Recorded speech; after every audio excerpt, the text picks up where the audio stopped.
Évolution, l'origine des tétrapodes. Une histoire unique. Voici de quoi a l'air notre biodiversité aujourd'hui.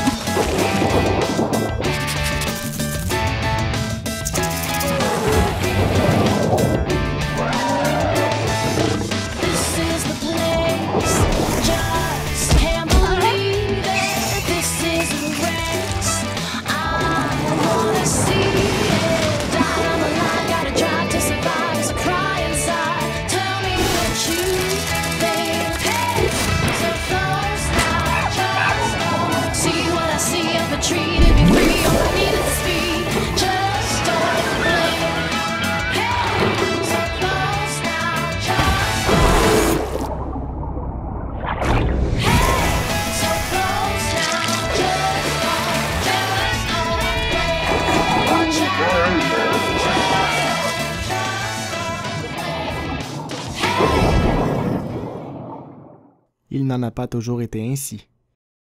Seulement depuis peu, les scientifiques sont pour la plupart d'accord sur la théorie de l'évolution. Selon cette théorie, il existerait, selon l'espèce, un ancêtre commun pour tous.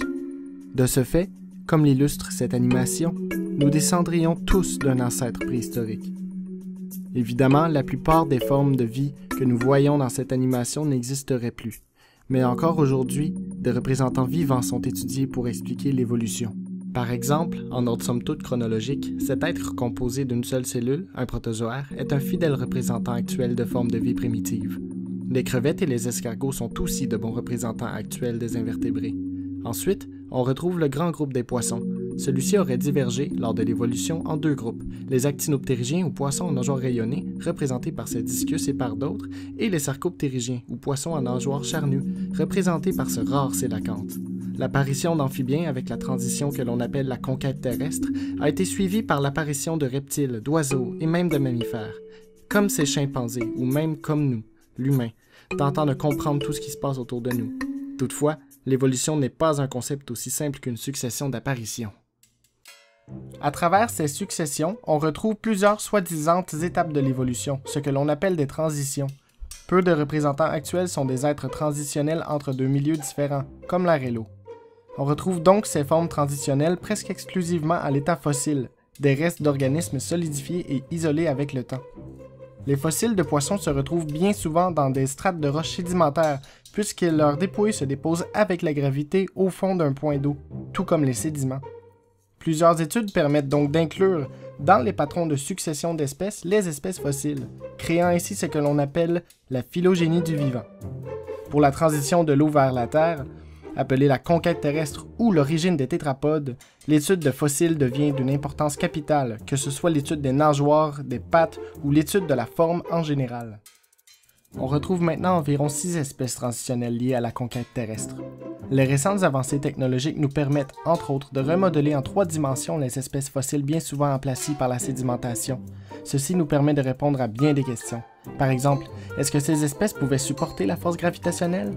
Le polyptère, espèce très primitive, est un cas spécial et livre des secrets étonnants concernant la conquête terrestre. En effet, à cheval entre les actinoptérygiens, ces poissons qui sont toujours dans l'eau à l'heure actuelle, et les sarcoptérygiens, ces poissons qui plus tard évolueront en tétrapodes, le polyptère a été le sujet d'une étude révélatrice. Dans l'expérience, une génération de polyptères a été élevée en milieu terrestre.